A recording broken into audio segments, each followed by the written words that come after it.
the sources of stress in your life, we call them a ton of stress, TONN, right? And trauma, obsessions, nuisances, and noise.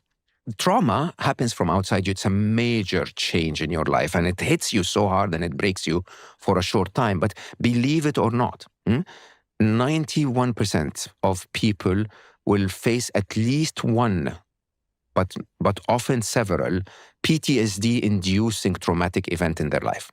That's like the loss of a loved one, or losing your job so unexpectedly to the point you have to suffer, or whatever. Okay, being in a war zone and so on. Believe it or not, 93% of them will recover within 3 months. Trauma is not what breaks us, right? The interesting stuff that breaks us is the long application of obsessions, nuisances, and trauma and noise. Obsessions are macro issues that you tell yourself. Don't exist in the real world at all, okay? Like, I have a little belly, so no one will ever love me. You can obsess about this for the rest of your life, right? And make it your life story and basically create a lot of stress as a result of that script that you told yourself. Okay, nuisances are the little ones, the little forms of that. Things that are triggered every day by you passing in front of the mirror as you walk out of the door, and you go like, "Oh man, you're still fat," or whatever, right?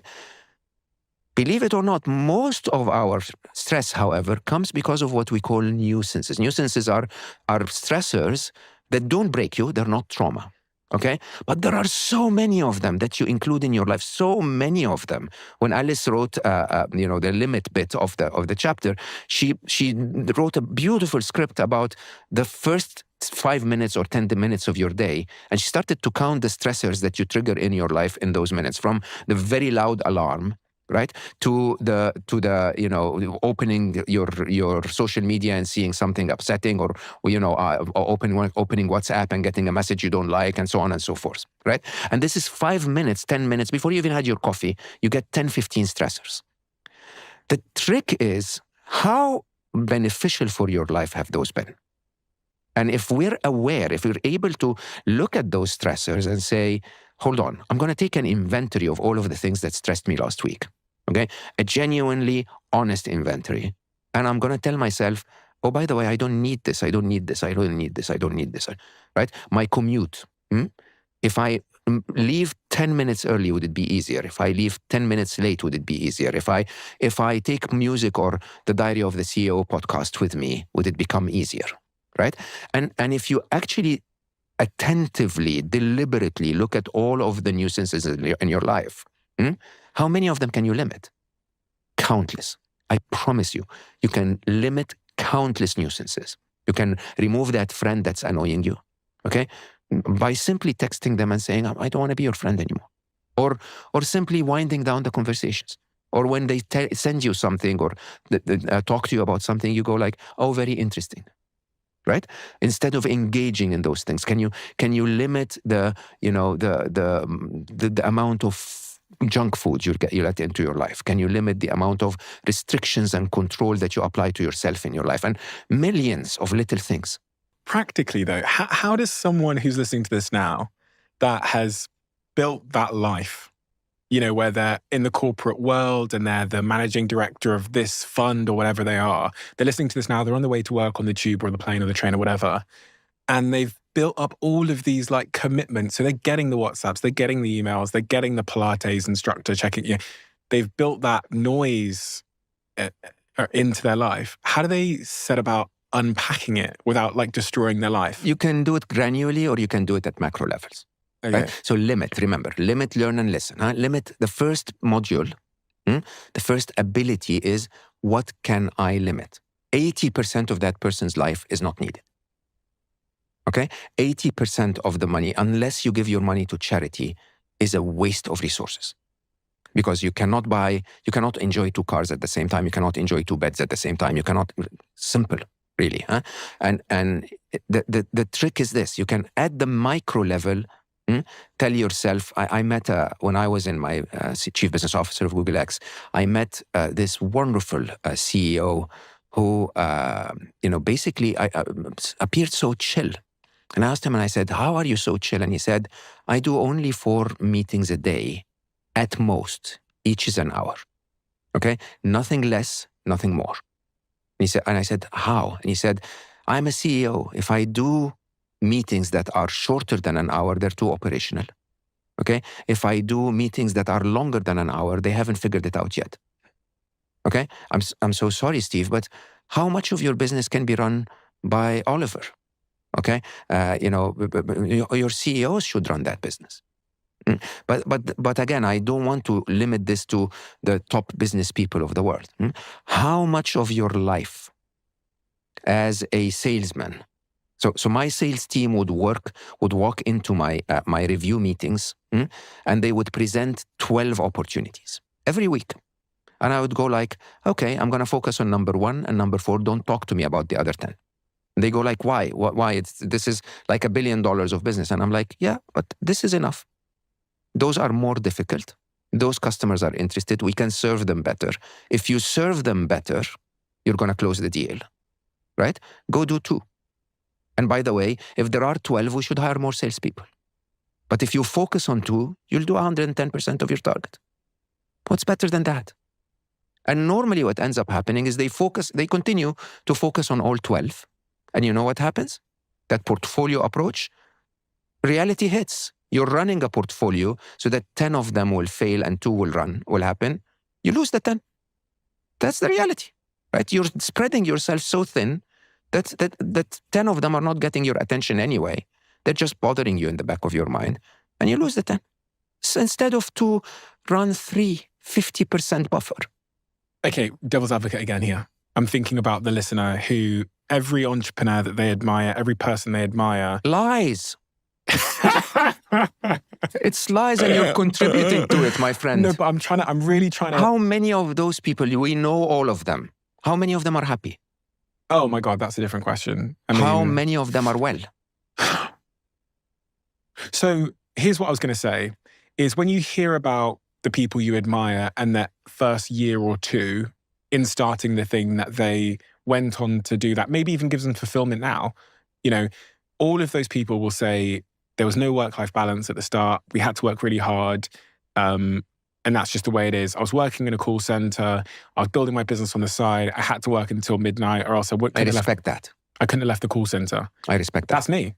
That's what I tell people. You're not working in the call center anymore. I'm not, no. Yeah. But for that first year or 2. Fine. If you want to do a year or 2, fine. Okay, fine. But the lie is it's never ending. I told you openly, for every one of us, not just you, there's no ceiling. There's no preview. There's no pre-plan of when I reach this, it's enough. 20 trips is enough. Yeah. Okay. You know what happens when you limit yourself to 20 trips? Your value becomes higher. Yeah. You make the same amount of revenue. Okay. You know what happens when you limit yourself to 2 deals? You serve the customer better. You know what happens when you limit yourself to 5 friends? They become real friends. You go out and meet them instead of text them. So you're saying cancel the 3rd podcast a week we were going to launch? Are you going to do a 3rd podcast a week? Look at your face. God. I struggled with that too because I'm joking. I've been trying to build an Arabic podcast for a while. Yeah. Which I have to say is needed in the region. Yeah. Okay? Really needed. The region of 350 million people. And in reality, I'm one of the few that can run an Arabic podcast that's as successful as Slow-Mo, right? But the cost of that podcast is my health. So there will be a moment in my life where one of my projects will be handed over and the Arabic podcast will show up. But I sat with the person that I was working on this with, and I said, look, it's not going to be right if I do it now. 52 more episodes a year beyond my capabilities. Think about one kick-ass Diary of the CEO a week. Does that slash your sponsorship revenue by half? I wouldn't even know. I wouldn't even know. This is the truth. People might not believe it's the truth, but the sponsorship revenue is inconsequential in the grand scheme of things. I think when we started for the first 3 years, I said to the team, and the team know this because they all get to see the bank accounts and stuff. I said to them, if we make any money from this, we put it back into the show. Now we've obviously, we make more money than we can put into the show. So it's like, I see the message in our Slack channel that we've made this much money from the podcast or whatever else. But obviously the impact of that is,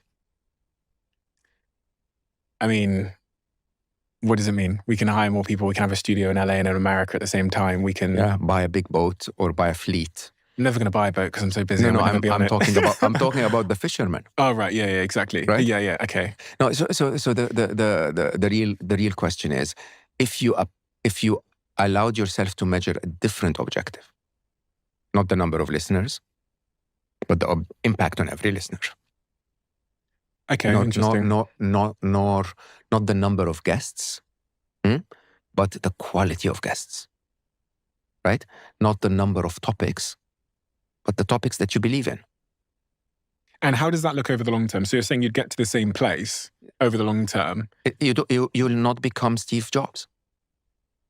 When I say get to the same place, my rebuttal in my brain was like, because we built a platform, people like you, when you've got something good to talk about, like your books, you came and we had that incredible conversation, episode 101, my favorite conversation of all time.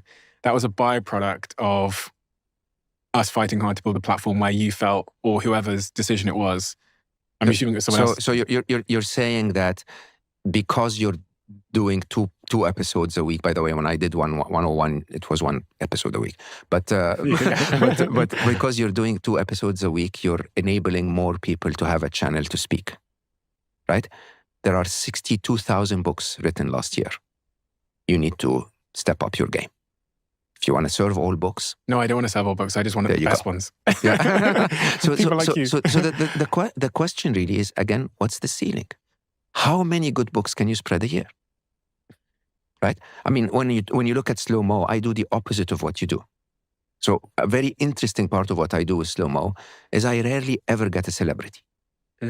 Okay? It's a podcast by the people for the people, if you want, sort of. Like a lot of people will listen and say, I can relate to this. This is part of my story. And the game here is that 7.8 million possible guests. Billion, sorry. Right? It's impossible. Impossible. Okay? The question truly is, what do I want to stand for? I mean, there are so many ways I can grow slow-mo. Is that what I stand for? Why do I want to grow it?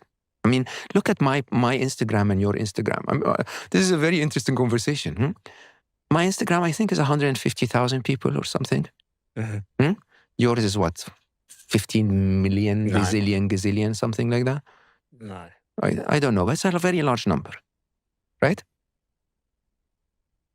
What difference does it make? Well, you said to me, you said you want to make 1 million people unstressed.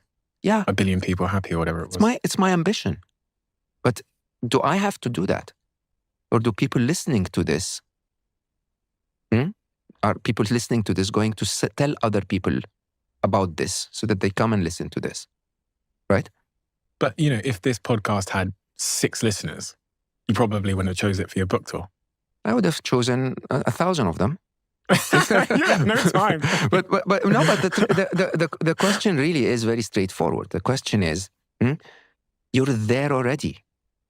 Yeah, I understand that. This is why I ask, what's the bullshit I'm telling myself? Because I do realize that there's some kind of bullshit I'm telling myself at a deep level about why I need to work hard. And it's clearer to me now more than ever that the cost is significant and the reward is not clear. It's diminishing. Yeah, I don't even know what the reward is. The most rewarding thing I do, you've identified, is this. Yeah. It's the most impactful thing I do. It's the thing people appreciate the most. Opens so many minds. It's a wonderful part of people's life. It is this. So I ask myself, why don't I just do this? Because there are 40 other companies that I'm involved in as an investor, or 6 or 7 that I founded. And before you were sat there today, there was a founder an hour before you arrived of another business that I'm involved in, and I'm a co-founder of. And we were talking about funding and this plan and this plan and this plan. And I do go what insanity is this? And I know it's not just me. It's a lot of people out there that have engaged in this voluntary insanity of overstressing their lives, the addiction of stress as you describe it in the book. And a lot of us as I said earlier, like we know it's insanity when we zoom out and think about it on a It's a piece of lie. paper, but there's something so tempting about the addiction. It's the only script that you know. Yeah. So I keep telling myself, there was a time, if you really dig deep back in probably 2009, I did a public talk somewhere and it was filmed. And they asked me, what is your life's purpose? And I said, my life's purpose is to help startups build technology that is as complex as Google outside the Western world. So specific, you very, very interesting thinker. Truth is, I am not that person, right? Why did you say that? Because at the time, I was in a system where I was very good at helping startups, but it wasn't my life's purpose. Okay? And as a result, I coached 50 startups a week.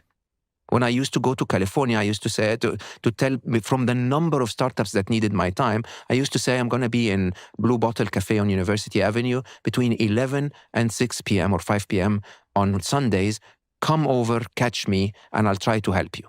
And I would meet 15, 20 of them every single week, right? Why? It's not my life's purpose at all. I focus my life now on things that are very different. Happiness, well-being, and it wasn't me that chose this path, by the way.